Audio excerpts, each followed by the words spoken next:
Mo-proceed ta sa ato ang scripture reading according to the Gospel of John, verse 11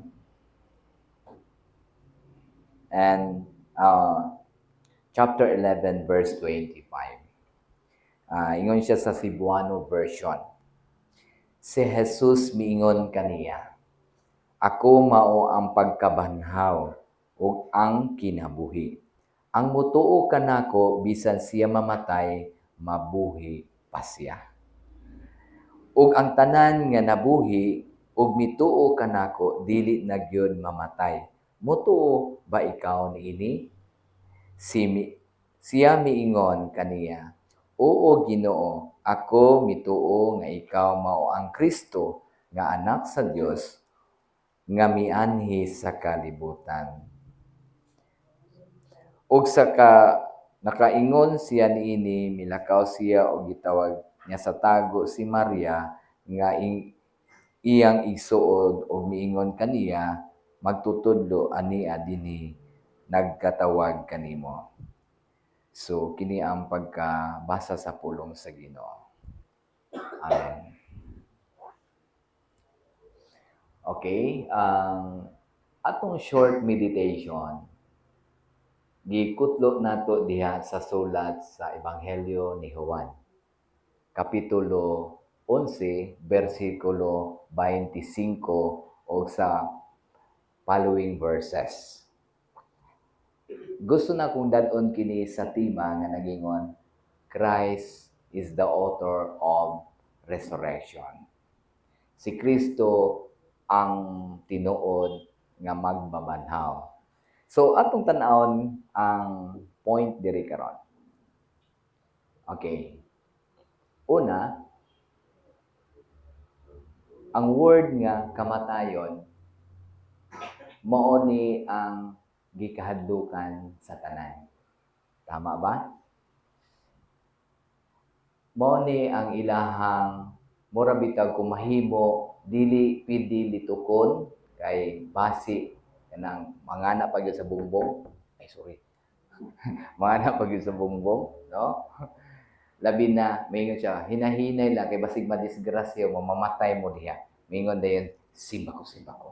Di ba? Ana dayon, na napay patok-tok-tok, no? Niya mangutana ang pastor o pare kinsay gusto mo adto sa langit, taas gid kamot tanan. Halos, no? Kay wa may moadto nga kinsay moadto sa purgatorio, kinsay moadto dito sa impierno, away mo taas. Na di ato ning sulbaron gamay hini nga term. Ang word nga kamatayon gingon sa Bible nga sama kini sa kawatan. Ni sama sa kawatan. Ang pangutana ba, nabay kawatan nga mga, oy, igsuon, mangawat ko ning gabi sa imong balay. Pagandam-andam diha. So, walay kawatan nga nagpahibalo nga mangawat siya. So, gimension sa Bible nga, ang kamatayan sama sa kawatan. Nya, gimension po sa Bible nga ang kinabuhi sama sa bulak nga malawos malaya. Okay, tama? Sama sa bulak, malawos, malaya.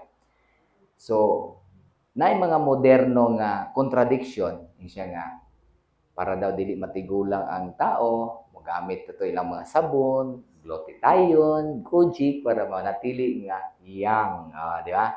Pero kung musugot mo sa dili, mukulubot ra gyapon na inyong dagway. Mukulubot ra gyapon na inyong dagway. Niya later on kay mukulubot na magyud na, malipay na lang yun mo kung makaabot pa mo sa gatos nga edad. Tama ba? Di. Dingi mong tapad. Kindati lang daan. Ano lang yung katapad. Igsuon, wala ta kagihadlo. Mamatay ra gyapon ta. Di ba? Mamatay ra gyapon ta. Wala ta gihadlok, pero ang pulong nga kamatayon, mao ni siya nga given ni siya. Pwede at sunod adlaw, semana, bulan, tuig o pila ka tuig. So, kitang tanan ana pwede. No? Okay. Mingon sila, mamatay ka. Mahadlok sila, mamatay. Mobitang uban mangayta og anting-antingan para kusilon dili madutlan nya makuha na antay barang para nahimo barang dili madutlan para mas